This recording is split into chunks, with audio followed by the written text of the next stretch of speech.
There we go. Hopefully that's good, but let me plug it. No, it's because I took this plug out. Plug it in.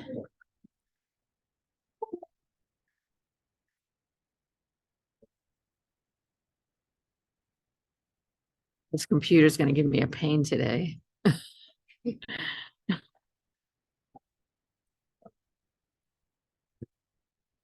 Oh, come on.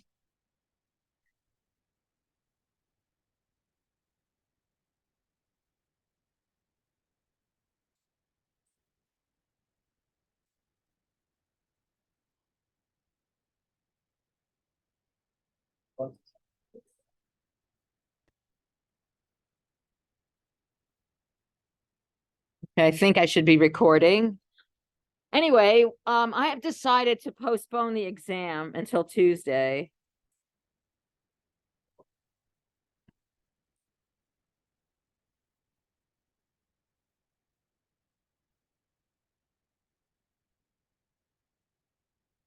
But I'm still going to do problem sessions this week. So we have a problem session at the end of this class, and you can stay if you have time.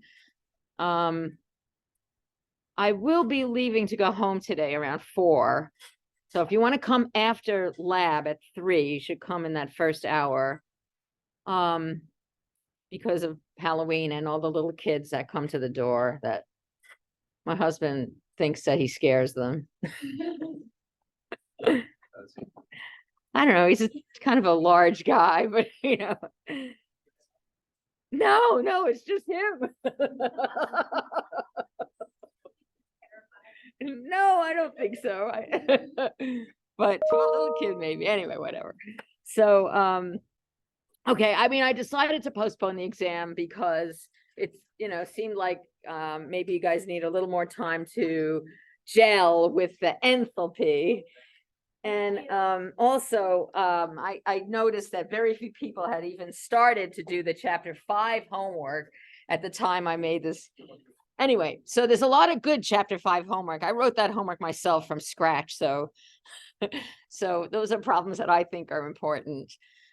Anyway, but of course, I can't just spend all day today doing enthalpy. In fact, I can spend 0 time today doing enthalpy because we are moving on to chapter 6.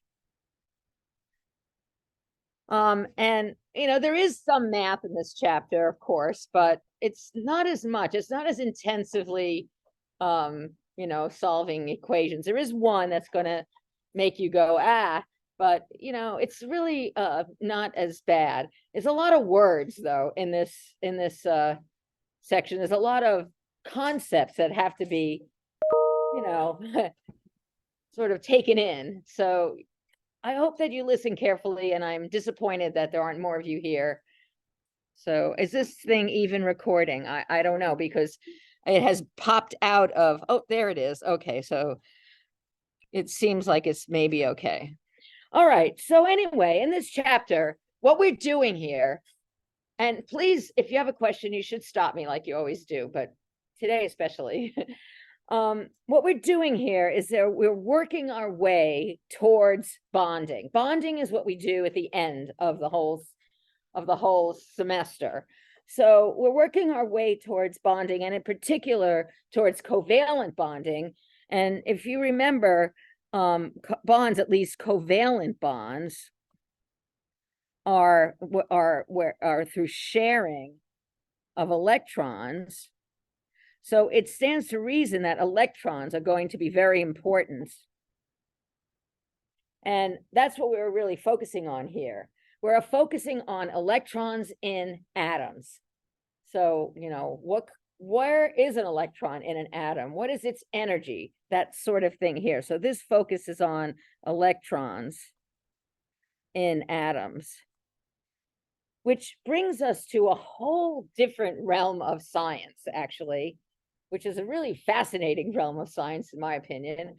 And it begins with the story of light and how light interacts with electrons in atoms. So it's really like a different tack entirely. And I need to talk about something called electromagnetic radiation.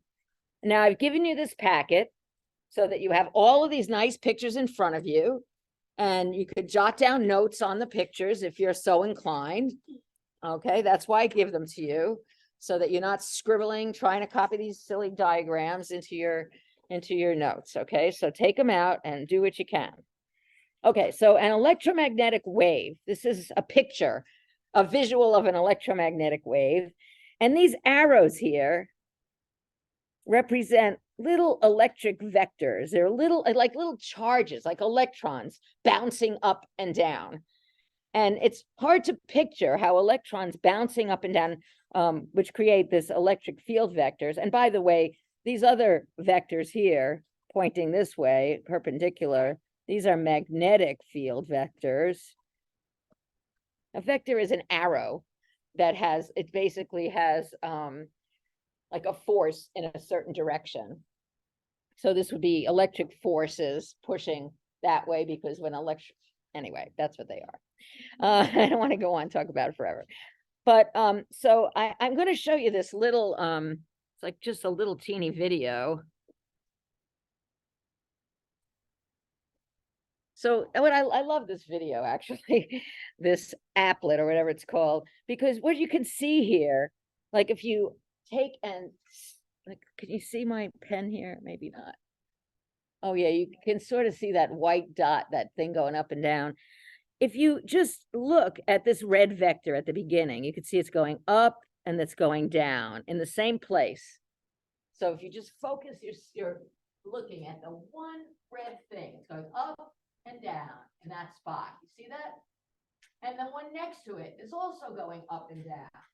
So these little oscillating charges are going up and down. But what do you see when you look at this thing? What is the thing that hits you about it? It looks like what? It's going left to right, right? It's moving. So these little oscillating charges going up and down in place in this sort of synchronized fashion create something that's a wave that actually moves across space. And that is a very very good way, I think, of picturing what an electromagnetic wave is. Now I'm trying to close it, but it's.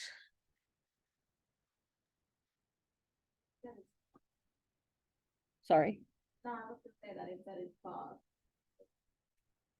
It's recording. Oh, your screen sharing is paused, huh? Well, please move this window away from the shared application. Why doesn't it just close itself? Whatever. All right, so I think I'm still good here. So that's a way. Now, of course, I always like to make the analogy of when you go to a baseball game or something and they do that stadium wave thing. People are standing and sitting, just like those little oscillating charges, and it looks like the wave is going around. But of course, that wave is traveling very slowly. Yeah.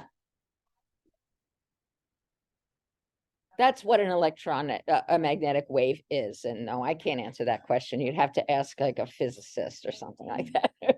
Anyway, so the thing is that this wave travels in space. And I just keep checking that it's still recording, because it's been kind of unreliable lately. And the speed with which it travels is the speed of light, which is called c, the constant c, and it's 2.9979 times 10 to the 8th meters per second. So it's a heck of a lot faster than what I'm showing you on the screen here. And honestly, that is so fast, it could circle the Earth, almost don't believe this, 7 times in 1 second. So, you know, Superman isn't really that fast, come on. Anyway, so that's the electromagnetic wave. So electromagnetic waves, like all waves really, have they don't all look alike. And they have different characteristics. And you could see I have 3 different waves here. And these waves have 3 different, what we call the wavelength. So here we have, you know, the wavelength is basically the crest to crest distance. And so this lambda A is the longest of these wavelengths. So here's B, you know, it's shorter wavelength. And then here's the shortest one from here to here. Okay. And you could see that as the wavelength gets smaller, what's happening to the frequency? Yes, it gets higher. So as the wavelength, which is lambda, wavelength, as lambda gets smaller, the frequency increases. What's the frequency? If you haven't had a course where you've been taught that lately, if I'm standing over here, this is me, right? And I'm standing over here and I'm looking this way. It's terrible. There we go. And I'm looking in this direction and I'm counting the waves that come by per second. That's the frequency. So the waves, meaning every time I see a crest, I count. I have it on my stopwatch. If I have 5 waves per second, that's the frequency, 5 waves per second. So this waves per second is not always used. A lot of times we say cycles per second, and we get lazy, and then we just leave out this word entirely and just say per second. So that's the wave, that's the unit for frequency.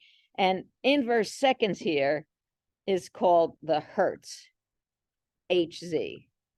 So I could write this as 1/seconds. I could write it as seconds to the -1 power. A lot of times you use S and not SEC. Or I could, these are all the same. Okay. And anyway, so what I meant to say here, highest frequency goes with the shortest wavelength, lowest frequency, the longest wavelength. And frequency is, okay, so it's like a V, but it's skewed. It's a skewed V. And the term is nu. Okay, that's the letter. That's the Greek letter for this character that we use for frequency. So the frequency units I gave you over here. And there is this inverse relationship between frequency and wavelength. So that is to say, now this is a nu, okay? Nu is proportional to 1 over the wavelength. That's an inverse relationship. Since it's a proportionality or an inverse proportionality, it's equal to a constant times 1 over the wavelength. And this constant here is the speed of light. Now, how is it that that works out? You know, what I'm going to first do is say that what this means is you can change this equation just a little bit by multiplying both sides by lambda, and you get lambda nu equals C. Now, how many of you have seen that in high school? Not a one? Well, anyway, that's what it is. You've seen it now. Now, why does this relationship work out? Does it make any sense? So, you know, we do a lot of dimensional analysis in this class where we use dimensions to sort of do problems and things like that. We know that speed, what is a unit of speed? well, okay, but it can be any kind of, it doesn't have to be meters. It is for the speed of light, we use meters per second, but it's some distance over time. So speed of light, we use oftentimes meters per second. But if we break this up and we think of the speed of light is distance over time, and we could say, okay, we have waves. So how do we apply that? We have the distance per wave. That's the wavelength. So we could break this up into distance per wave and multiply that by waves per second, right? Then you could see that waves cancel and you end up with distance per second. So distance per wave, that is lambda. That's the wavelength. Waves per second, that's the frequency. And distance per second is the speed of light. So it makes sense, at least dimensionally, that the speed of light is equal to the wavelength times the frequency. So we just use units to sort of work out why this is true. Okay. Now, this is a very busy kind of slide, which you have in front of you. And I want to tell you all that what's going on here, because we have what's called the electromagnetic spectrum. And we use waves of all different types to do different things. And what this diagram is showing you, first of all, on the left here, notice that we're illustrating this by a wave here, and we have a high frequency wave on the left. You have a, right? And on the right, it's, okay. So highest frequency means the smallest wavelength. So we have those here on the left. And on the right, we have the lowest frequency with the largest wavelength. Okay, now, we're going to learn this today, later on, but I'm going to tell you, and this is something I think some of you might know, that high frequency waves are high energy waves. Okay, so you'll notice on this side of the electromagnetic spectrum, you have your gamma rays, your cosmic rays, things that are used for medical imaging like a PET scan. And then X-rays are pretty close to the left as well. This is damaging radiation. I mean, medicine uses it in a way that isn't damaging. They know how to control it. But, this is the kind of waves that, when the bomb exploded in Japan, one of the bombs or both the bombs, it gave off a lot of such radiation, which caused, a lot of injury and death. On the other side, so these are the low energy waves. These are higher energy. And here we have like your radio waves. Here's your cell phone over here. Notice that the cell phone is kind of in between microwave and radio waves. And that's kind of what waves are used to run your cell phone. Dental curing, when you're sitting there and the dentist is taking a light and shining it inside your teeth to cure the whatever they put in your cavity, filling to the cavity, that's ultraviolet. Night vision goggles, we all know that's infrared. It allows military to see at night. And then you have your TV remotes and things like that. And there's a very important little sliver that we have in here in the electromagnetic spectrum, and that is this sliver right here. And notice how tiny a little sliver it is, okay? Those are the only wavelengths that we can see. And of course, we call it visible light because it is visible to humans. Other animals have some variations in what they can see, but mostly it's in this range over here.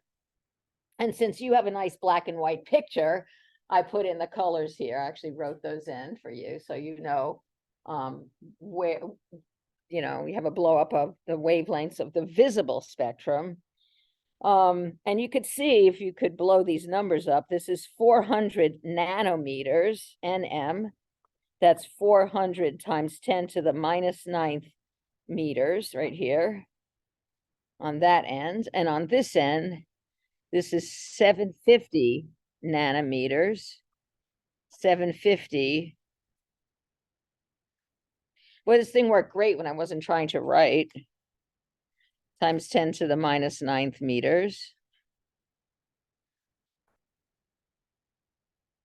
So that is the range of visible light that we can see. So humans can only see a small slice. So let's just do one small calculation here. Let's figure out the frequency of 400 nanometer light. And you could see from the picture above that 400 nanometer light is violet light, okay? So 400 nanometer light, we know that the speed of light is the wavelength times the frequency.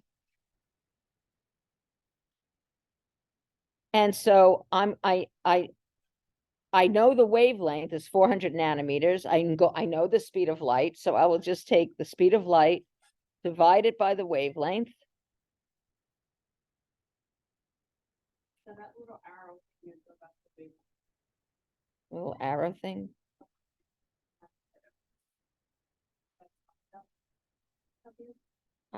Are you talking about this down here? C equals lambda times nu.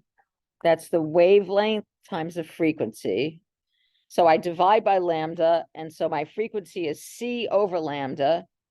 The speed of light, for this, I'm just going to use 3 sig figs, 3 times 10 to the 8th meters per second, over 400 times 10 to the minus 9th meters. That's 400 nanometers. It's also 4 times 10 to the minus 7th meters, but there's no reason for me to go to do any work to do that. I could just use it like this. And it comes out to 7.50 times 10 to the 14th inverse seconds, as I went through the units before. This is like cycles per second or waves per second, or hertz is another way I could write it. Okay, so it's not so difficult to go from wavelength to frequency, etc. Well, no, etc. yet, but we'll get there. Okay, so that's how you would take and calculate a frequency from a wavelength. I would like to talk about some other interesting properties of light. And one of them is illustrated here. And so what this is showing is if you have two waves, the one on the top and the one on the bottom, if they are flowing through the same region of space. So in other words, what this is showing here is them slightly offset. But if they were actually on top of each other, all right, they would add. Because this wave, notice it goes up and then down. This one goes up and then down. We say that they are in phase. It's kind of like when you go to the playground, and you're watching the kids on the swings, and you notice, oh, these two kids are in phase, but you wait a little while, and one of them, and eventually they're doing this, and then they end up back in phase. That's because they're not swinging with the same frequency, so they kind of go in and out of phase. So in phase are when two waves are doing the same thing at the same time. If these two waves were right on top of each other, because they are going up at the same time and they are at the maximum at the same time, they will add. Notice how this is twice as big here, because the waves have added. Notice down here, they have gone even more negative. So this is called constructive interference. Basically, two waves that are on top of each other, their intensities will add. Their y-axis values will add. Now, what happens if they're on top of each other, but they're out of phase? So notice this wave here is going up and is at a maximum, while this one is going down at a minimum. If these two are on top of each other, I could try to draw that. No, it's not letting me. It's gonna be a long day today.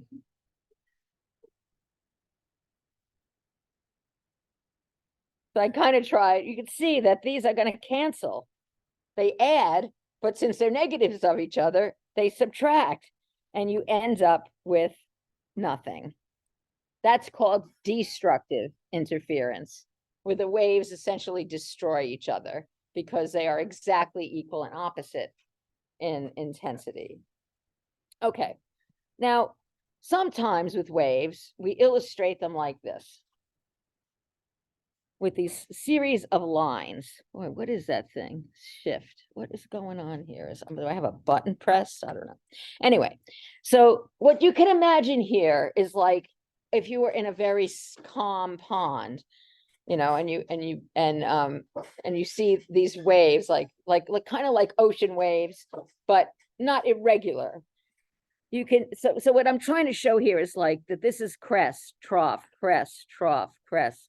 So it's like a wave coming in and then disappearing and approaching an obstacle. So this thing here is an obstacle. I don't know what's going on with this, why it says shift. But I just want to check. I don't know. Anyway, so I'll try it again. Shift. Why is it saying that? Try my other pen. I'll try anything, you know. Please work. No, still there. All right, anyway. See if it takes. Yeah, but it sometimes erases itself. So these are like the wave crests. And so you like to have this whole wave. First one is not drawn very well, but oh well, still not drawn very well. But you can imagine what I'm talking about. A wave like this comes in, hits this wall with an opening in it. Okay, we call this a slit. It hits the slit. And on the other side, you still see these are the crests of the wave. Now, the wavelength, what would the wavelength be in this picture? The wavelength of this wave. What distance here corresponds to the wavelength? Remember, what is a wavelength, right? It's a crest to crest distance.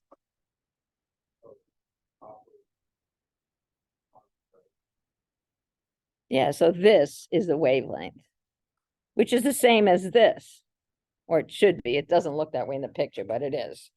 Okay, so basically, this is called a diffracted wave. So this wave can sort of get around this obstacle, right? You have waves coming in, you have an obstacle, but you still have waves going out at the end. And so we call this a diffracted wave. What's the difference if particles were to try to go through an opening like this? How would it be different? If you sent a beam of particles into this opening. Oh, no, this is not the right. We'll get there today. So if this particle hits this barrier, it's not going to get through.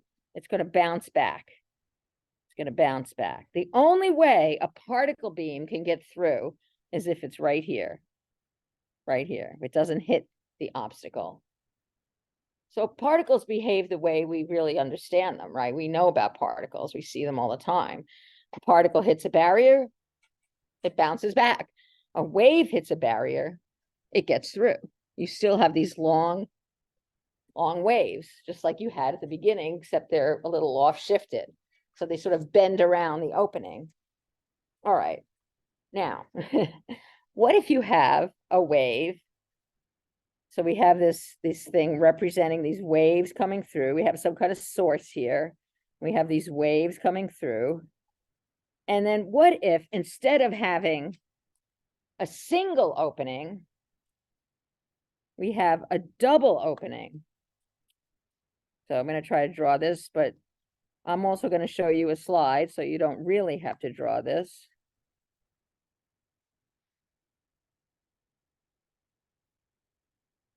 So here we have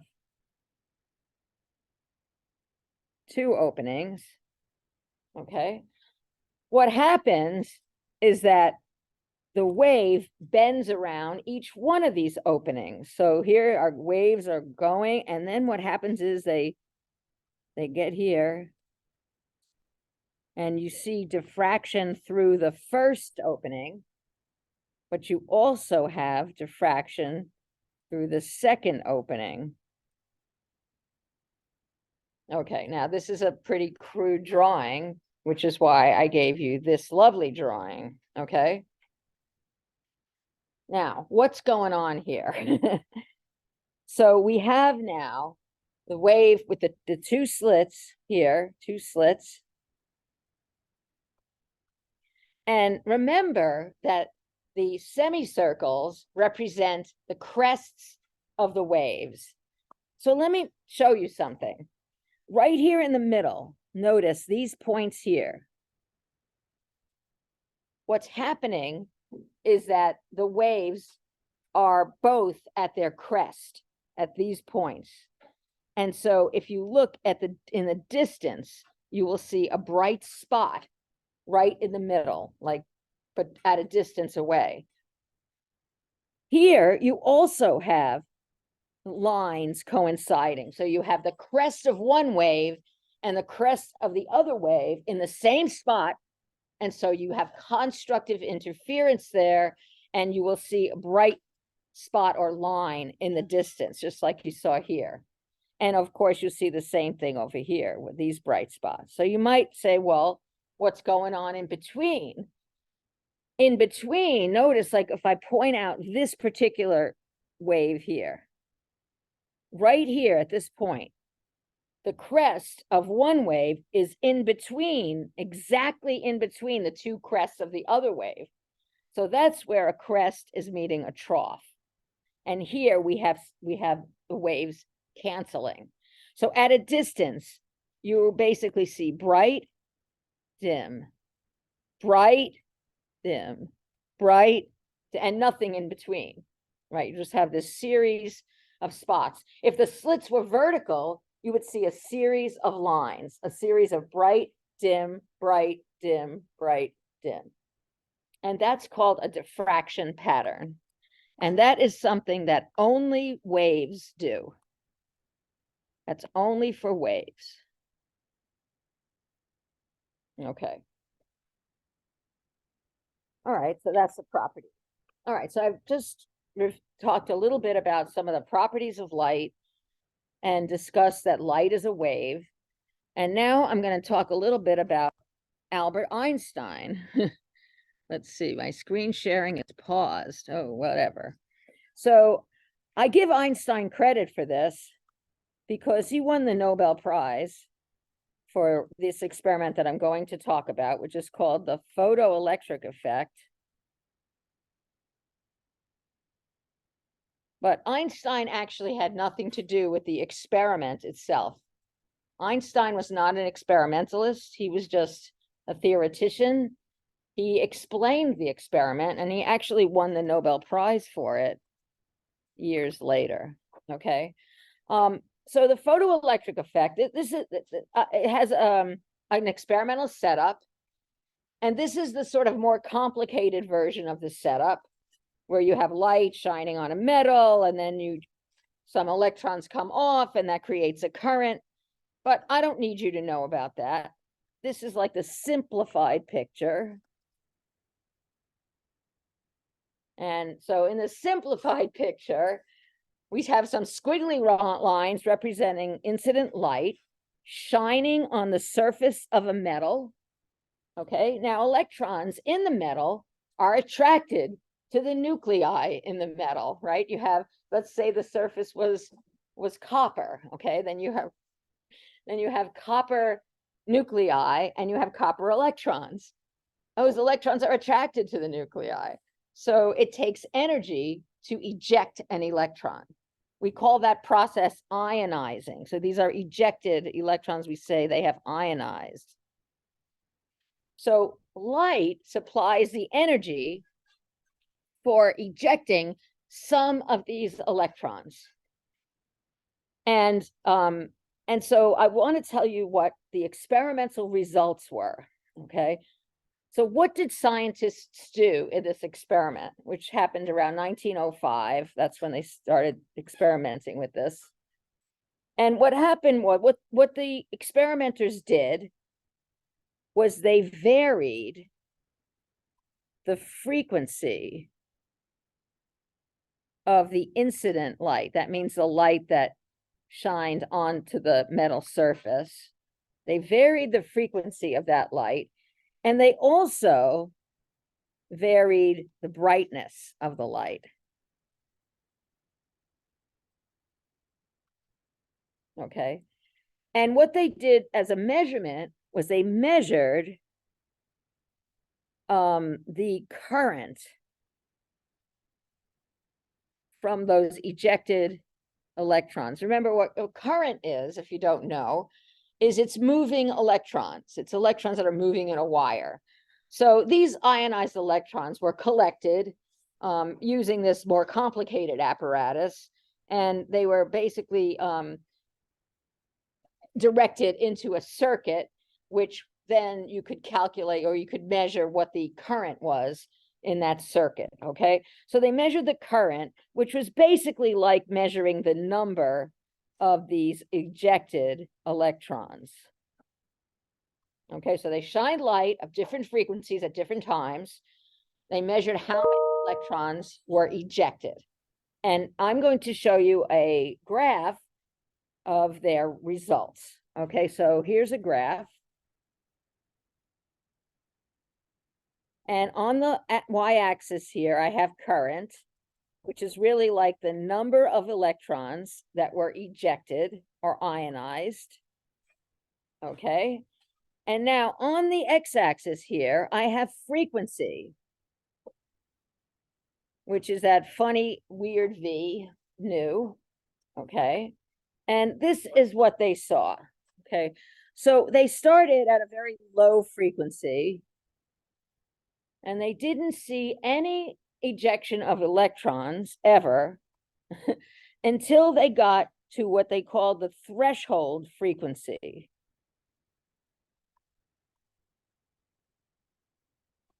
At that point, as they continued to increase the frequency, they still saw only the same number of ejected electrons. Okay, so there was no current observed until a threshold frequency was reached. Beyond that, they just saw the same number of ejected electrons. But if they increased the brightness of the light, so if they increased the intensity of the light, they still saw that threshold frequency, but the current ended up being higher. So this is with brighter light. Okay, so what did this mean, and what did Einstein conclude from this? So the fact that there was this threshold frequency led to the conclusion. Okay, first of all, remember, electrons need energy to break free of that surface. So what Einstein concluded, number one, was that energy is related to frequency of light. Okay, and there's and here's the very simple equation. Energy is proportional to frequency. The proportionality constant is this H here, and we call this Planck's constant, because Planck was doing other stuff at the time and they named it after him, whatever. He came to the same conclusion. Okay, so we have this relationship between frequency and energy. Okay, now, so what had to happen was that you had to give these electrons a certain amount of energy before they would be able to be ejected. Okay, and as the frequency increased, you got to this threshold frequency, and suddenly a whole bunch of electrons got ejected. But you might ask the question, why, if you made the light brighter, right? This light is, if you made the light brighter, why don't you get ejected electrons sooner? And that was the really curious thing. Why these electrons couldn't absorb light of lower frequencies. So what that was a very important thing. So the second thing was that the brighter light did not lead to more ejected electrons earlier at frequencies less than nu zero. That just didn't happen. You still needed the frequency to be greater than that threshold frequency. So once you are above that threshold frequency, then the brighter light led to more of these electrons getting ejected. Like, this is kind of mind-blowing to them, okay? So what the conclusion was, and it's a really big deal, is that light comes in bunches. It comes in sort of packets. And you need a light packet of sufficient energy to eject an electron, that the electrons can't take in like littler packets of light. They need that energy all at once. So here, these are the conclusions. Light comes in packets or bunches or chunks.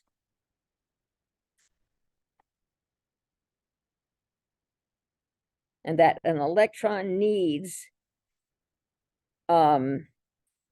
sufficient energy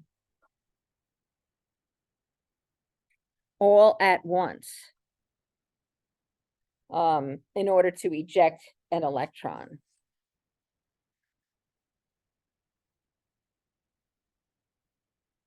We call these light packets something. We call them photons.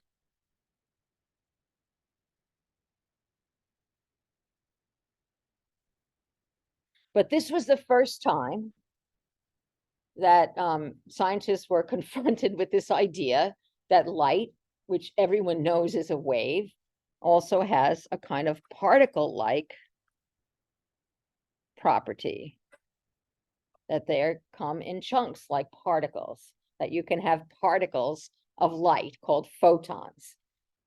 And the photons cannot add up to combine to give an electron the energy it needs to get ejected from the surface. You have to have an energetic enough photon. You have to have a photon of a high enough frequency to do that. Okay, so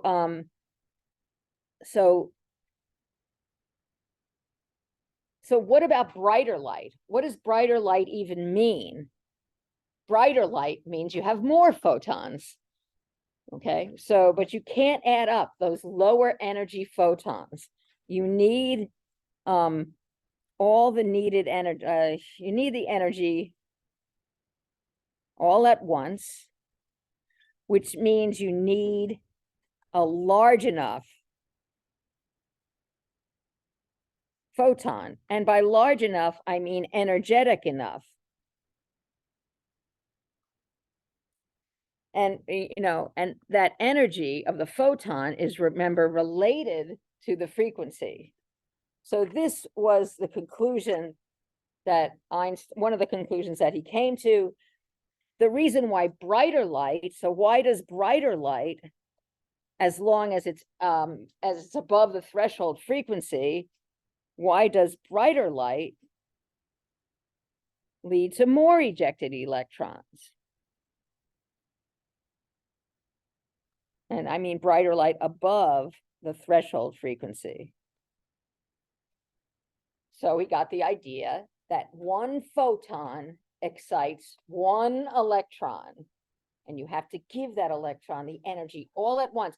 Why would you have to give it that energy all at once? And that led to an even more crazy conclusion, which was that electrons in atoms must have energy levels. So let's say that's the energy of the electron. Here's energy here. And this is the energy needed to ionize. You have to get up here. So you have to supply the electron with this energy difference all at once.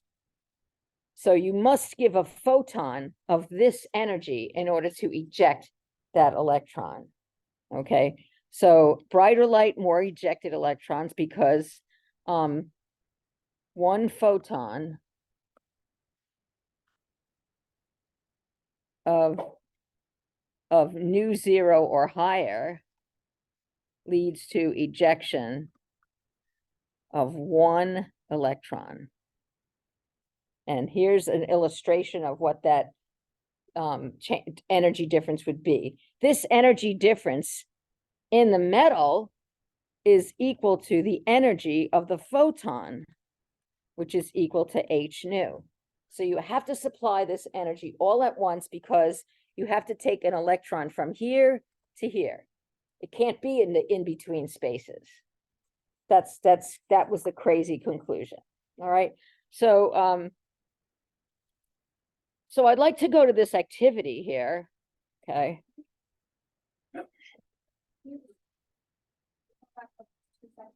Yeah. Thank you. Bless you. So photon's gonna be an E, how we're gonna, is that how we're gonna identify photons? The big E? That's the energy of the photon. Yeah. Okay. So here, look, just take a look at this. So we have a lithium metal is exposed to light of different frequencies. And the ejected electrons, or the ionized electrons, are collected and measured as current. And these are the results that were obtained. So what do you notice about these results?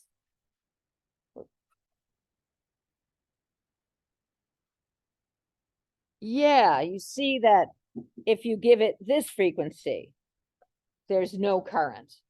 If you give it this frequency, no current.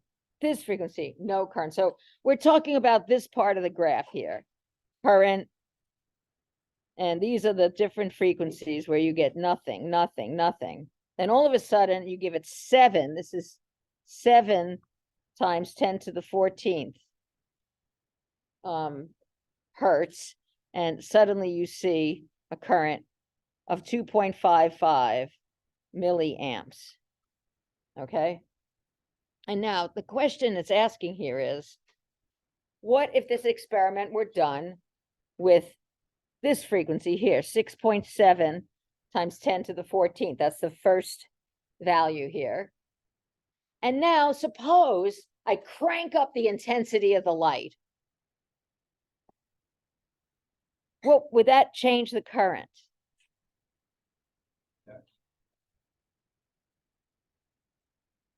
Increasing the intensity does not change the frequency.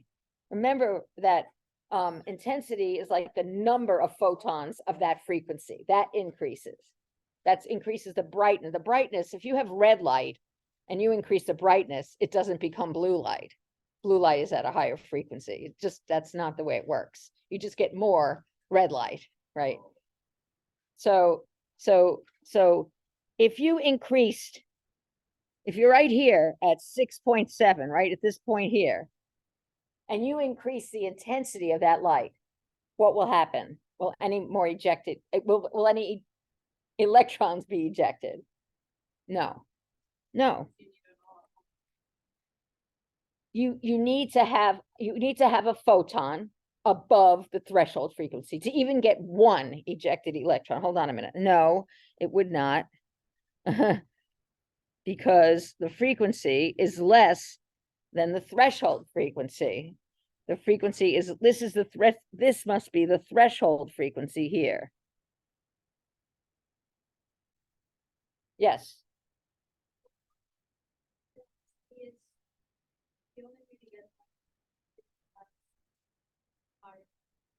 Yes, she says the only way to get, is it true that the only way to get an ejected electron is to have a specific frequency or higher? And the answer is yes.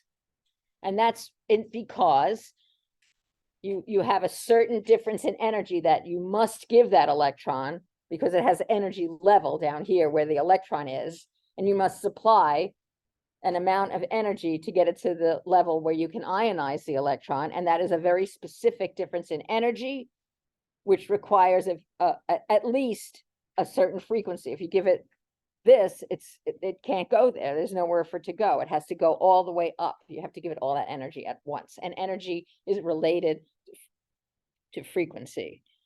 I don't know what I was trying to write here. I don't remember. But yeah. So if the intensity would this increase? No, because the frequency is less than the threshold frequency. So no electrons will be ejected. They have to get that energy all at once. They cannot add up. Doesn't matter how many photons there are. They're not energetic enough photons. The photons for nu less than nu zero. Remember, E is equal to H nu. It's a proportional. The photons for when you're under the threshold frequency are not energetic enough. And remember, E equals H nu to supply the needed energy to eject an electron. Okay, now here's another question. If you supply light of this frequency, how is that different? 7.1. So now we're over here. 7.1 times 10 to the 14th. And you see that there are ejected electrons at that frequency. So now, suppose you increase the intensity of light by a factor of 10. What would happen now? Yeah. Remember, one photon, it would. Because now you are supplying photons that have at least the required energy. One photon ejects one electron as long as it has the required energy. So if you're above the required energy, above the threshold, above the required frequency or energy, you put 10 photons, you'll get 10 electrons. You put 1,000 photons, you'll get 1,000 electrons.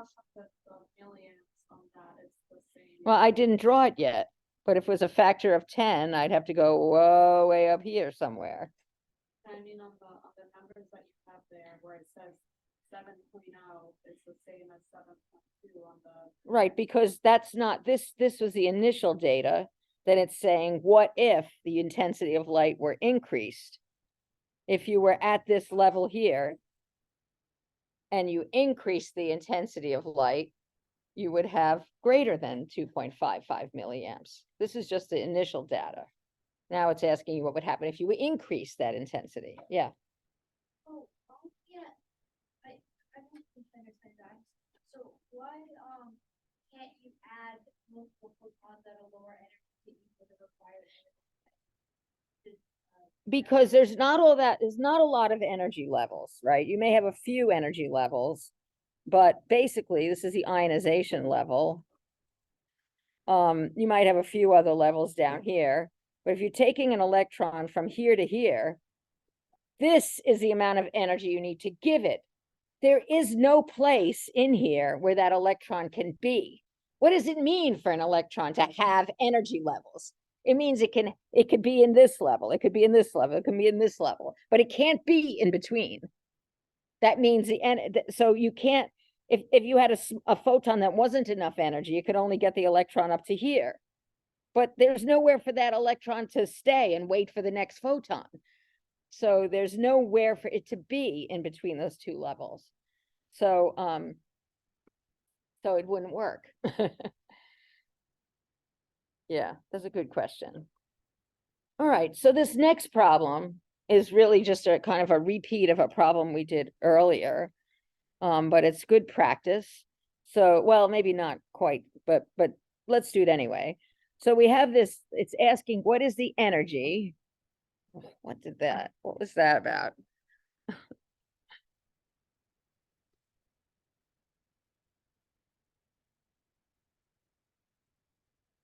what is the energy of one photon from a particular laser, and it's giving you the wavelength, 1064 nanometers. It's asking you to calculate the frequency and the energy. So let's go over what equations you use to do that. Drop my pen, went somewhere. My other pen. Oh, I'll look for it later. Yeah, I'll look, like I said, I'll.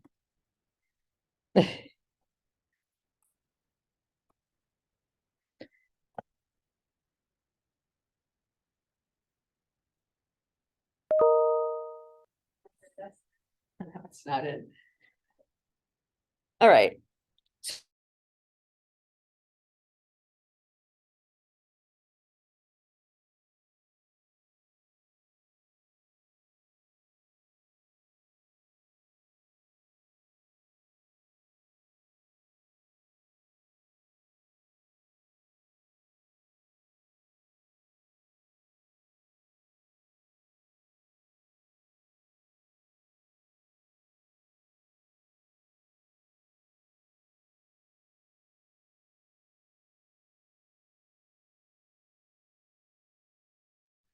Okay, I'm not muted now.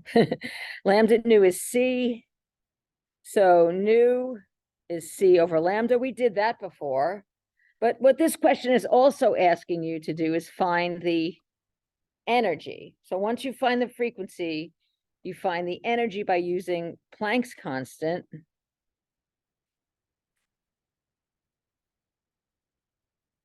And remember, the speed of light that we're going to use is the 3 times 10 to the 8th.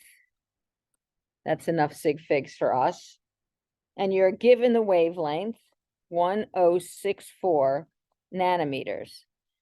Now, because the speed of light is given in meters per second, you have to write 1064 nanometers in meters. So first you have to convert this to meters. Then you have to use this formula to get the frequency. Then you have to use this formula to get the energy. Okay? I'm going to come around.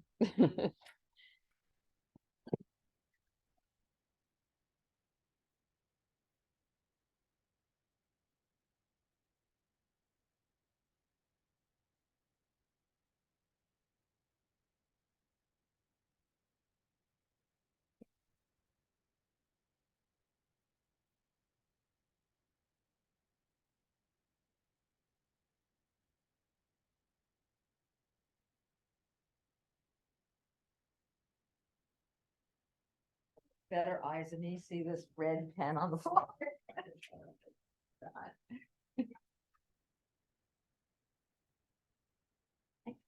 Did I hurt it all?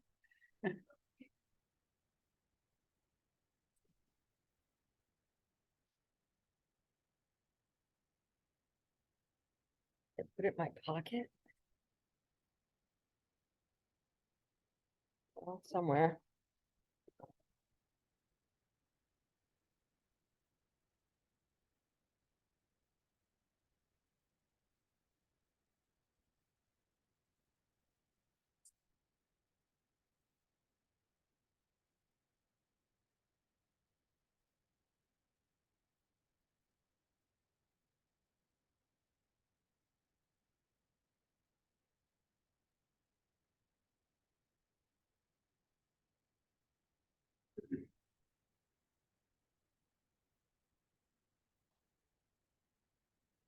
Oh, well, whatever.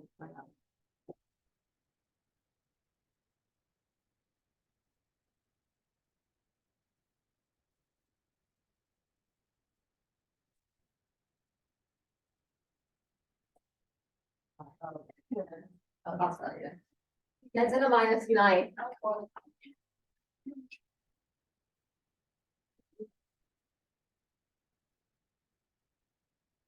Is 1 nanometer.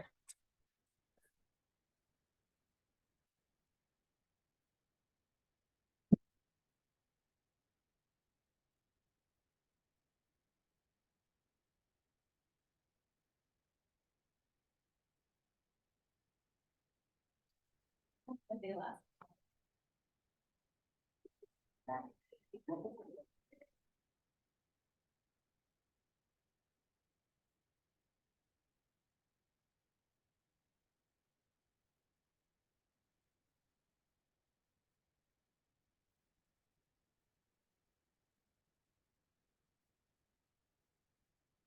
Anybody got a question for me?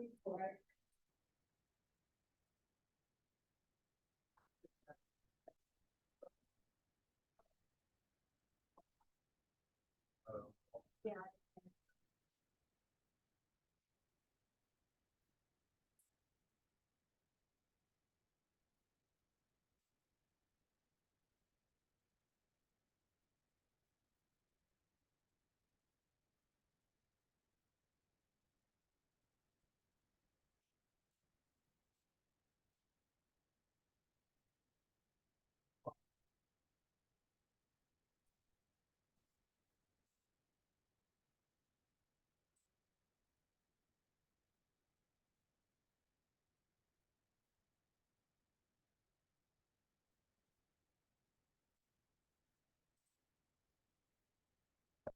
That's actually the way to do this problem, is to write the wavelength as 1064 times 10 to the minus 20 meters. That way you put it in, just put it in your calculator, 1064 times 10 to the minus 9, that you don't have to bother doing that conversion. You've just done it, really.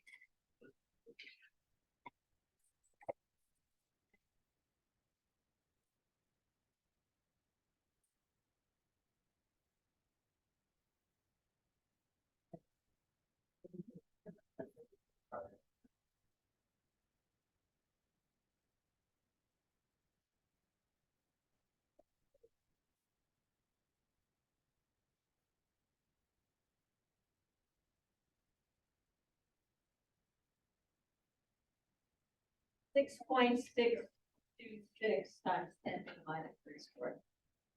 Very tiny number.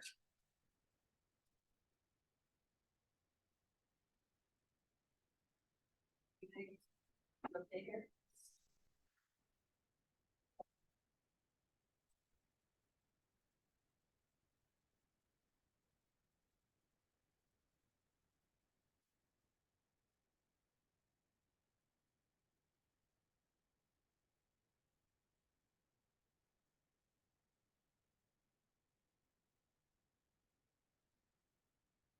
Making a bigger deal out of it.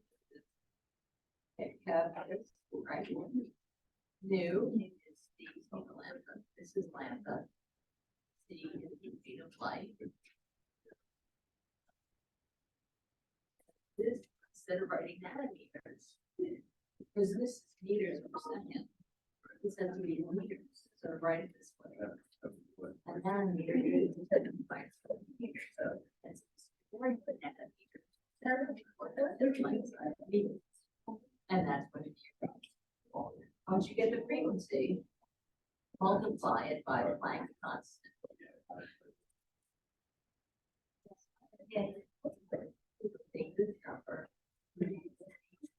have new, have the frequency, multiply by this.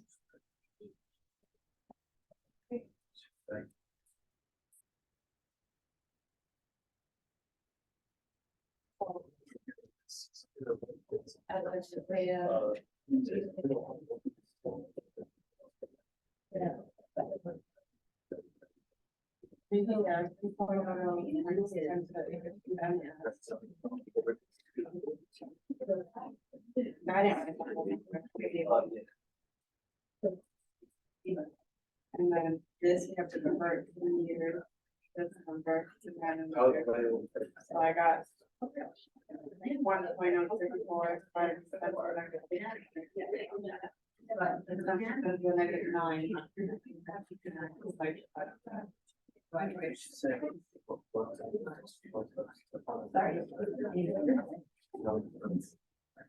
Yeah, that's why you have to direct it to nanometers, you have to divide it by 1 and that's when you get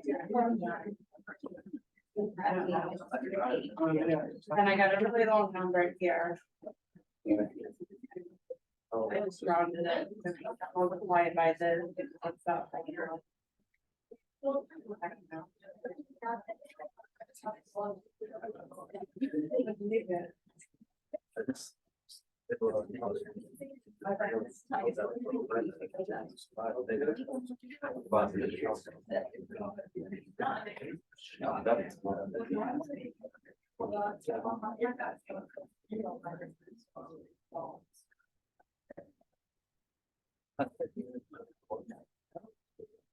That was 34.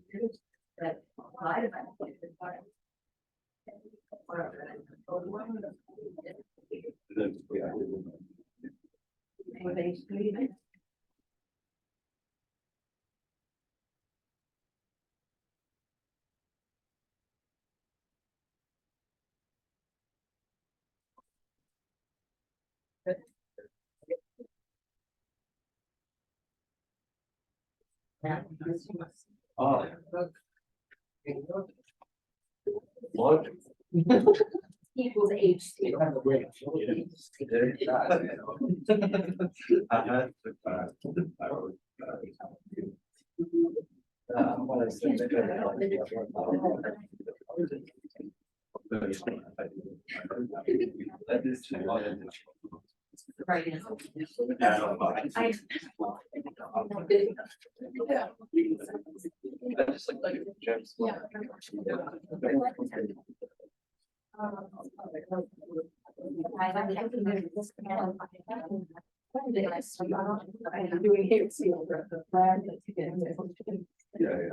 both correct equations.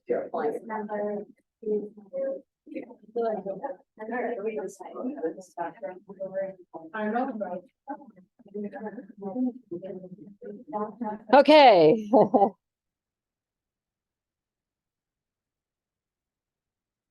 So we're going to use nu is C over lambda. We get that from this equation here. Okay? So that's 3 times 10 to the 8th divided by 1064 times 10 to the minus 9th meters. What's going to happen to the units here?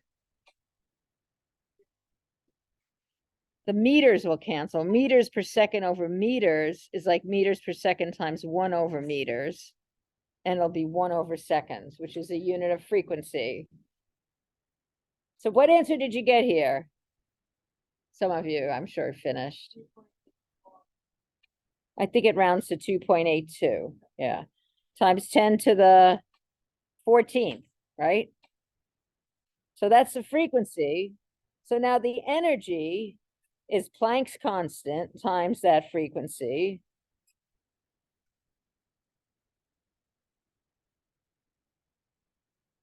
I'll always give you this number.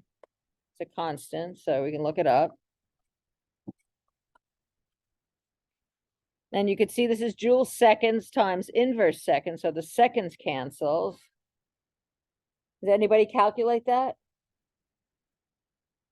1.87 times 10 to the minus 19th joules. Now I could have gone directly from lambda to energy. I would have used E equals H nu, and then I could have substituted C over lambda for nu. So a lot of times we use E equals HC over lambda. That's a perfectly good equation, but I wanted you to calculate the frequency on the way. Okay. So that's one type of problem that you see. Okay. All right, so I need to talk about some more stuff here.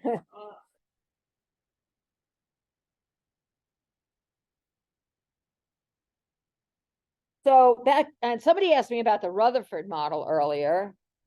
And during the time when this photoelectric effect, during the time when this was being investigated, the current sort of model of the atom was the Rutherford model. So the Rutherford model was the one in play at that particular period of time. And you know that the Rutherford model was that the electron orbits a nucleus, and the nucleus has a positive charge and most of the mass. And so this was the planetary model. So that was the current model at this point in time. Unfortunately, physicists knew for quite a while that there was a serious weakness with this model. And the weakness of the model was they knew very well that if you have an oscillating charge, which is an electron going around a nucleus, is a moving charge, that what happens is that electron gives off energy. And as it gives off energy, it will get closer and closer to the nucleus. So physicists knew that the consequence of the Rutherford model was this, that electron would collapse into the nucleus. Now, it's a pretty crappy model of the atom that predicts the collapse of the atom in literally less than a picosecond. Okay, so that is really not a very sustainable model. Okay, so they knew this was a problem. Now so this presented a real challenge to the theory. Now, did you guys see Oppenheimer? Anybody? The movie? Yeah. So remember there was this guy, Niels Bohr. He kind of was the one that couldn't get out of Europe, and then he got out later and he came and joined them, type of thing. Well, Bohr came up with an idea that would take care of this collapsing atom problem. And it didn't really say why the atom wouldn't collapse, but it just sort of set out a statement of why that electron couldn't do this. It didn't really give a good physical reason, but he just threw it out there. Here was his idea. And his idea was like, what if electrons can't just be anywhere around the nucleus, that they could only be in certain fixed orbits around the nucleus, and they couldn't get from one orbit to another unless they did a certain specific thing. So he kind of gets around the problem of the collapsing electron by saying that electrons can only be in certain orbits. Now, that doesn't really give a reason why they would have to be in those certain orbits, but it took care of the problem for the moment. So he said, what if electrons have to be in certain orbits and can't be in between? So they can't collapse into the nucleus.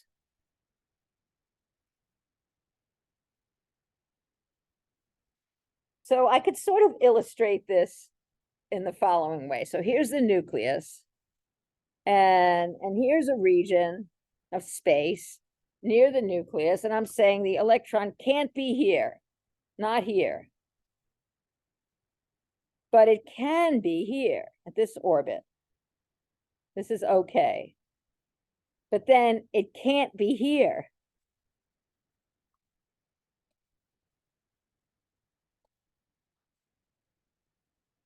But then it can be here.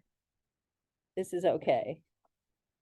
So this is the way he kind of proposed that electrons are in atoms. They have these regions, these radii. So there are certain allowed radii.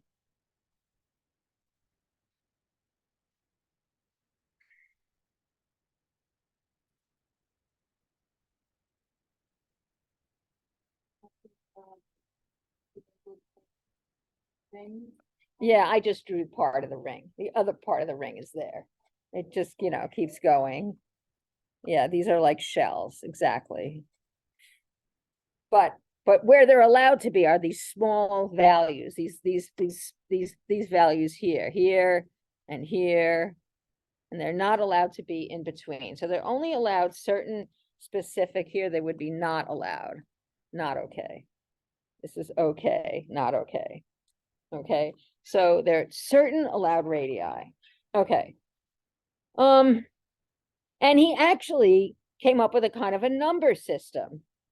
So he gave, this would be okay. So he gave these numbers. So of course, this, you have to realize, you know, this continues around in circles. I just don't want to draw the whole thing. He labeled this the n equals 1 shell. He labeled this one the n equals 2, and this one the n equals 3 shell, okay, or orbit. And the ones that are closest to the nucleus, I mean, and he said that each of these has its own energy level, okay? So you have a level for the n equals 1, and a level for the n equals 2, and a level for the n equals 3, etc. Okay? And this guy here, the n equals 1, is the closest to the nucleus. So it's at the lowest energy. Why would that be the lowest energy? It's because negative charges and positive charges attract. So that's more stable to have an electron close to the nucleus. Okay. And he called this n the principal quantum number, which we'll go back into that a little bit later. So that was what Bohr was doing. That's what Bohr said prevented the electron from crashing into the nucleus. But that's not the only thing that was going on at this point in time. And there were very important experiments that were also going on that Bohr knew about. And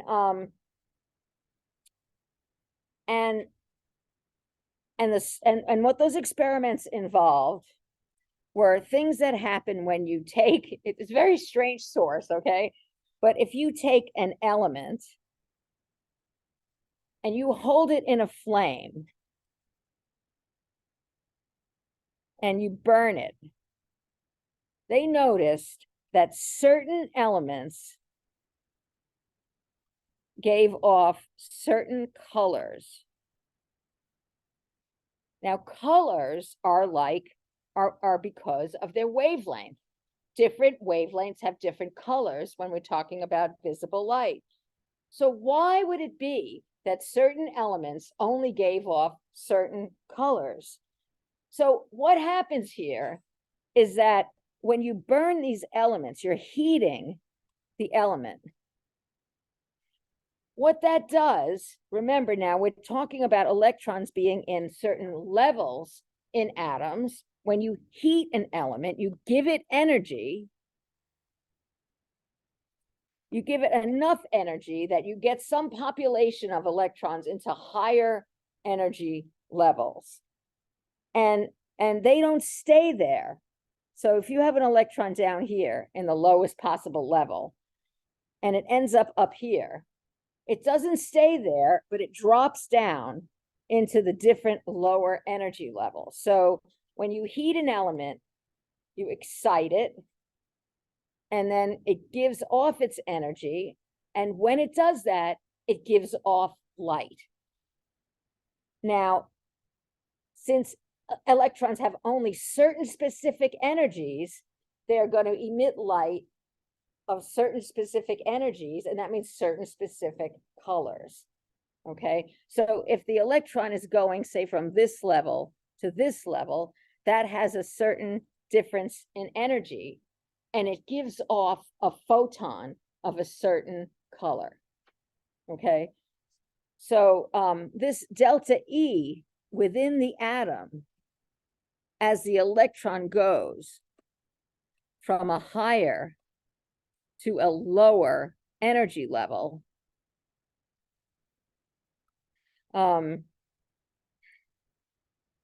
it gives off light of a certain color or frequency, certain color or wavelength or frequency. And so the delta E in the atom is equal to the energy of the photon that comes off, which is this h nu that you just calculated for an example. Now I think I might have forgotten to say so. Oh, didn't I show that already? No. One thing I may have forgotten to tell you here is that Bohr said about this model that in order for an electron to go from one level to another, it has to absorb that energy all at once as a photon. Or if it goes down from one level to another, it has to give off that energy as a photon. So Bohr said that the only way that electrons could move out of these orbits is by absorbing or emitting a photon of the correct energy. Yes, they can.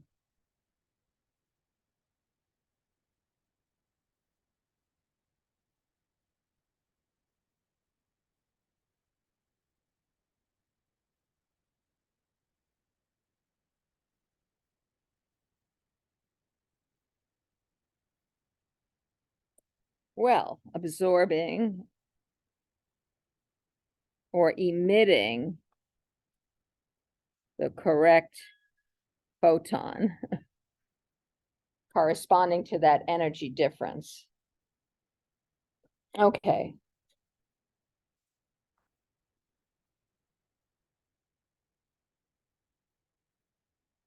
Okay, so these were the colors of the burning elements. And this one, let me see, where is it? This one is for calcium. That's what it looks like when you burn it. This is for rubidium. This is for strontium. This is for something else. And you know, when you we use this phenomenon because there's another way of exciting elements that give off light like this. You can also use electrical energy, can also excite atoms, and then they give off energy when they release that energy, that when they emit light. And maybe you know about these sodium lamps, which we use, you know, on roads, are basically yellow. And that's because sodium has a particular energy level difference that corresponds to a yellow photon being emitted. Yeah.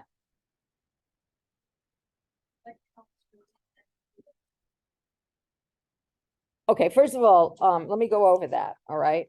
So let's take an example of hydrogen, okay? When you excite hydrogen by burning it, heating it, so when you put hydrogen in a flame, what happens is you break it up into two hydrogen atoms, where one of them has excess energy. So, you know, you might have a few energy levels in hydrogen, and maybe you've taken this electron and put it up into this state. Okay, let's say this was n equals 1, and now you're in n equals 3. You following me? So the electron's over here, and now it could release that much light, that it could release that much energy, and a photon will come out. Or it can release that much energy, and a photon will come out. Is that what you were asking me? What were you asking again? I was asking, why energy is released when electrons. Well, it's actually when electrons get excited, they're absorbing energy. Well, because they don't stay up there forever. They're not. There's something called relaxation. They go down to the lowest possible energy eventually. Well, they don't necessarily go back to their original. They go back to a lower energy level. They don't know where they were originally. That's not some information they retain necessarily. They just release that energy, and when they do, light comes out. Okay, and actually, we're going to be doing this experiment in lab in a couple of weeks. Let me show you where this would happen in what we call a discharge tube, where you have a glass tube, which has been, you know, basically air has been taken out of it, and hydrogen gas has been put inside it, and it connected to some kind of electrical source or battery. and this electrical energy is applied to this, across these electrodes, basically. And that's where this happens, where the hydrogen forms some, we call these excited atoms, which simply means that the electrons are in higher levels. And then what we watch for is the light that comes out. And the light comes out as these electrons go back to lower levels. This one will go down here too, yeah.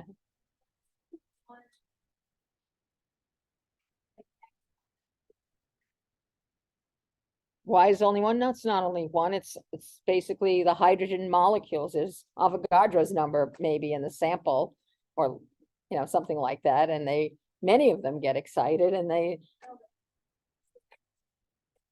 so out of the two, oh, I don't know. That's just the way disproportionation. It's just the way. I guess it absorbs one photon, so only one. It can't divide that photon in half. Photons kind of stay together. So anyway, when you do this with hydrogen, you see certain photons, but you only see a few. So, and that's because you only have certain energy levels. So you're only going to see like this delta E and this delta E and maybe this delta E. There are only specific wavelengths that are emitted because there are specific energy levels. And these are different as you go from one element to another. So for hydrogen, these energy levels are very specific.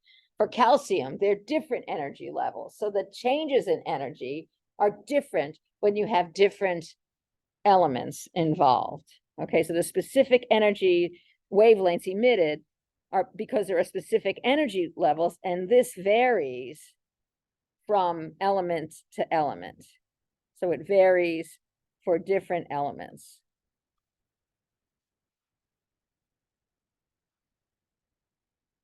So for hydrogen, here is a picture of a hydrogen discharge tube. And like I said, we're going to be doing this in lab. So you have these different photons that come out, these different energies that come out. How do you figure out what those wavelengths are? Well, if you take light of different wavelengths and it's all together and you just see the sum total and you pass it through a prism, what happens is it separates into the individual wavelengths that are present. So if you take what comes out of a hydrogen discharge tube here and you pass it through a prism or something called a grating, which is what we're going to do in lab in 2 or 3 weeks, you'll see when you separate these frequencies out, you'll see here that you have a line. You notice that line there, right? It's kind of violet. This line is blue, and this line is red. Okay.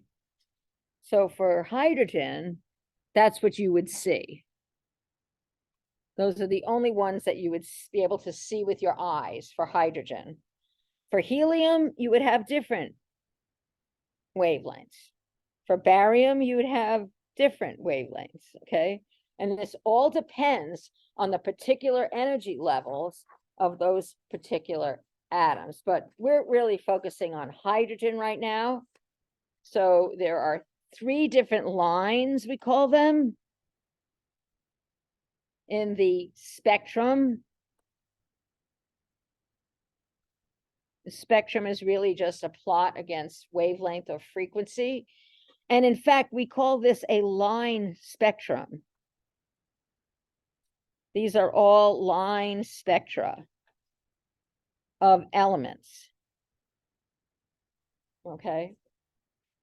Now, I just to show you how different this is from what you would see, say, if you look at the light that comes from the sun. So light from the sun would be a complete rainbow of continuously different colors. The light that comes out of a discharge tube containing an element is very specific colors. So a line spectrum is what you see here. This we call a continuous spectrum because it has all of the colors, which is very different from what comes out from elements. Okay, now these three transitions in hydrogen that you see here corresponds to certain energy differences, and I'm going to show you what they are. Okay, we have, here's the n equals 1 level in hydrogen. This is energy on the y-axis. This is the, say, the n equals 2 level. Here's the n equals 3 level, and then n equals 4, etc. And n equals 5. These are the transitions, 1, 2, 3, going from n equals 3 to n equals 2, n equals 4 to n equals 2, and n equals 5 to n equals 2. The 3 to 2 is seen at 657 nanometers. This is red. This guy here, that's this line here. This is the red one, okay? The next one is the blue one, which is at 486 nanometers. And then we have the violet one, that's this one here, at 434. Okay. And that's shown as kind of a nice picture here. I like this picture because it sort of shows you as you go from n equals 4 to n equals 2, you get violet light coming out as those size photons are emitted at 434 nanometers, and then you have a different transition here. We call this an emission transition.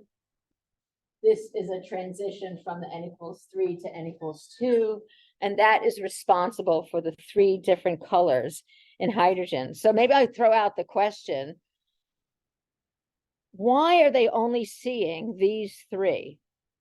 What about, say, this transition here? Why don't they see this one? That's exactly right, yes. These are first lines that were seen were the only lines in the visible spectrum because they didn't have detectors that could detect ultraviolet and infrared and things like that. So the first lines seen are in the visible spectrum. Okay. In fact, if you look at this one here, I have given you this slide as well. This shows a more complete picture of the spectral, of the transitions. These are called emission because they're going from a higher to a lower energy. They're giving off light.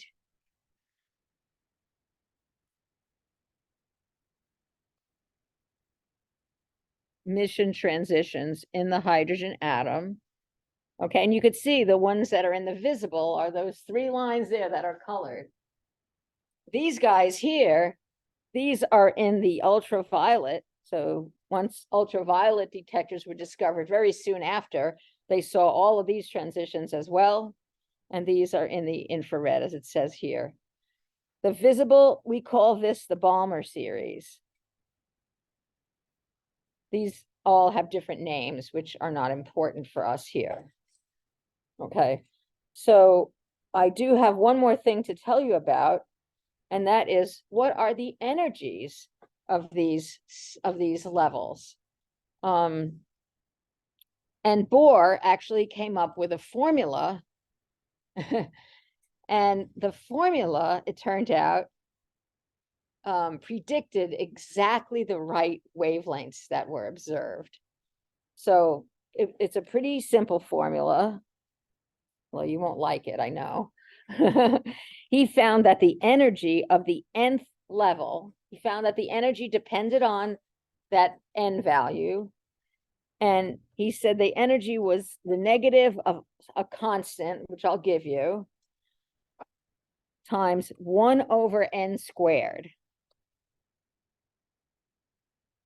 Okay, now you could sort of understand why this n is called a quantum number. In particular, it's called a principal quantum number.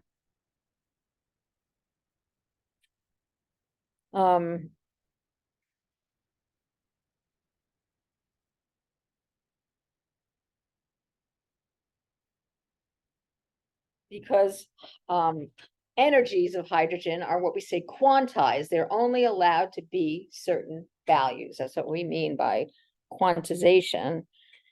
And so we have E1, E2, E3, etc. So let me tell you, this constant is 2.18 times 10 to the minus 18th joules. So if I want to calculate E1, that's just minus 2.18 times 10 to the minus 18th joules times 1 over 1 squared, right? Which is 1. So that's just minus 2.18 times 10 to the minus 18th joules.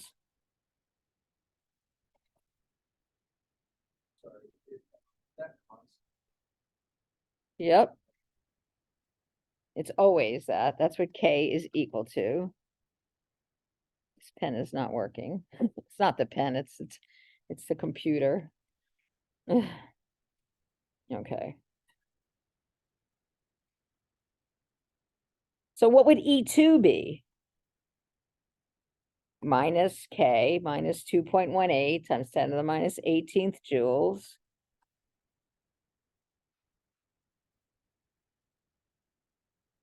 Times 1 over 2 squared. Which is 1/4. So I'll write it.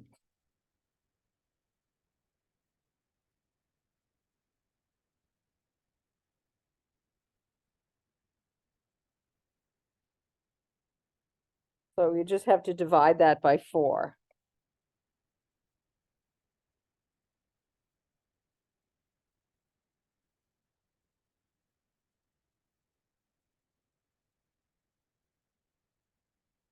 Ah.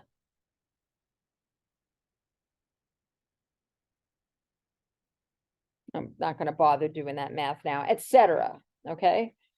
So I want you to notice something. Maybe you've noticed that the spacings between these levels are not even. Here's the n equals 1. Here's the n equals 2. Here's the n equals 3. They keep getting closer and closer together.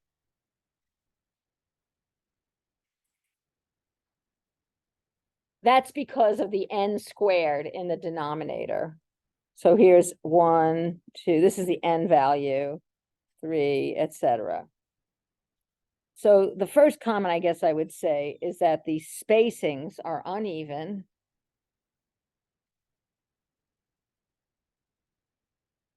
And that is due to that 1 over n squared in the energy equation. Okay. Another thing you might have seen is that these energies are all negative. Why would the energies be negative? What does that even mean? What? Nope, that's not why. Well, these are actually the levels. Delta E would be negative if they're losing energy, that's right. But these are just like the level of this, the level of this. All these energies are actually they all have a negative sign in front of them. The reason why they're all negative is because of the way that we define the zero of energy. So the zero of energy for this system is having a nucleus and an electron like infinitely far away, non-interacting. As it comes closer, energy is released because it's attracted. When you have an attraction, you release energy. So when you have a nucleus and an electron that are pretty close together, the energy is going to have to be negative because it's more stable than zero. So because the zero is infinitely separated, as soon as you start bringing them closer, you're releasing energy. The energy is going down. How could you go down from zero? Well, it has to be negative. So that's why the energies are negative. So don't worry too much about it. Everything works out. They're just all negative numbers. Okay. Now, what you're going to have to do is use these energies to calculate the difference in energy between two levels. So I don't want you to get scared by this, but this is the equation that we were using. Remember, that's the minus k times 1 over n squared. But if we want to find the energy difference between two levels in an atom, that's the final state minus the initial state. So say if we're going from n equals 4 down to n equals 2, right? We have 1 here. So we're going down here. Then our final state is n equals 1, and our initial state is n equals 4.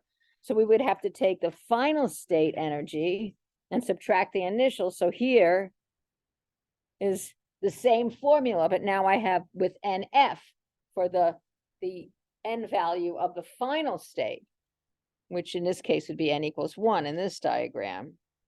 And then we subtract that same energy for the initial. So this is just taking the same formula, plugging it in, and rearranging it a little bit. We get this guy. There's two different versions of it, but I tend to use this one. That the energy difference in the atom is the negative of that same constant K, right? Times 1 over NF squared minus 1 over NI squared, where these are the initial and final values. So this would be NF here. And this would be NI. Okay, and I should have picked n equals 5 here because that's the problem that's below. Take a look at this problem here on your paper. It's the next piece of paper. I'm going to make this a 5 so it agrees. So we want to find the delta E for an electron in hydrogen, making a transition from the n equals 5 to the n equals 2 level. So we're going to take EF minus EI, right, the delta E in the atom. That will be E2 minus E5 because we're going from n equals 5 to n equals 2. So final is 2, initial is 5. So we're going to use this formula equals minus 2.18 times 10 to the minus 18th joules times 1 over 2 squared minus 1 over 5 squared. Okay, so that's 1/4 minus 1/25.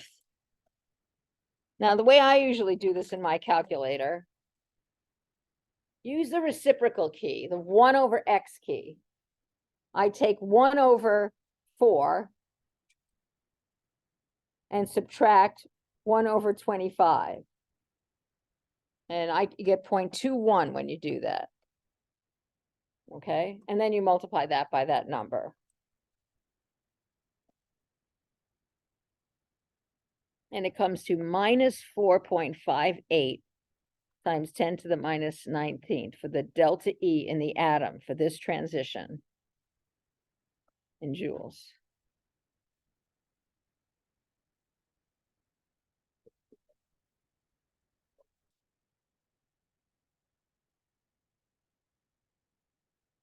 Yeah, that's the 0.21.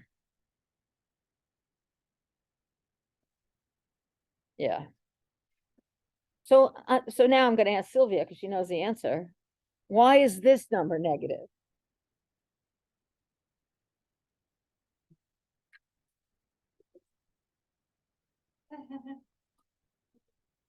Yes, it's because it's emission. So that's why this is negative, because it's exothermic. That's different when you have a delta E that's negative, a change in energy. It's negative because energy is released.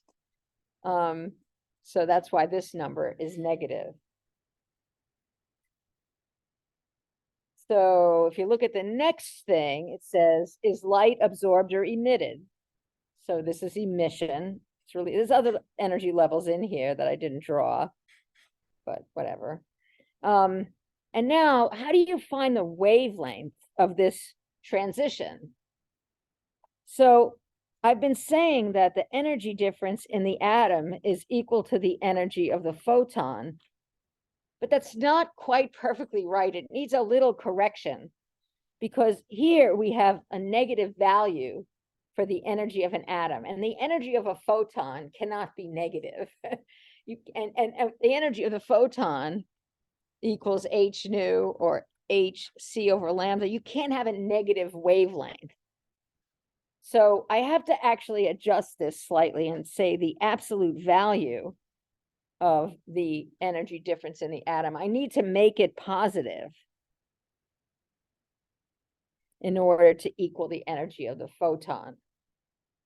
Okay, so that would be 4.58 times 10 to the minus 19th joules. And that's equal to hc over lambda. So if I want to solve for lambda, it's going to be hc over this delta E atom. Oops. Over this number. Because look, I have delta E atom is hc over lambda. So I can flip these two. Lambda is hc over delta E atom, using a little algebra, a little sleight of hand there.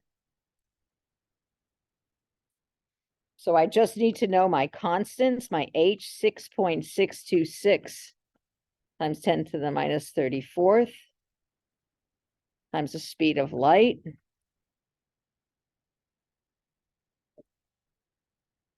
Divided by this 4.58 times 10 to the minus 19th joules. And I end up with 4.34 times 10 to the negative 7th nanometers. Oh, sorry, meters. Ugh. Which is 434 nanometers.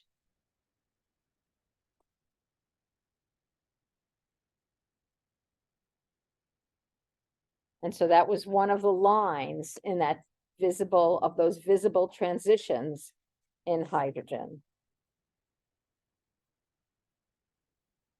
Okay. Do we know what color it was? Well, I mean, I gave you a way of figuring that out, right? Because I showed you. I don't know why it's not going up there. Actually, I don't know if you could figure that out, but you could figure it out from this. So you can see 434 is right about here. Okay, so the test is not Thursday, it's Tuesday of next week. I'll see you here on Thursday. And I'll see you after class if you stay. Oh gosh, I forgot to make a couple of problem sessions. So how about if I'll be in my office tomorrow from 2 to 4 in my office, and if enough of you come, we could go to the conference room. And then how about Friday? What's a good time on Friday?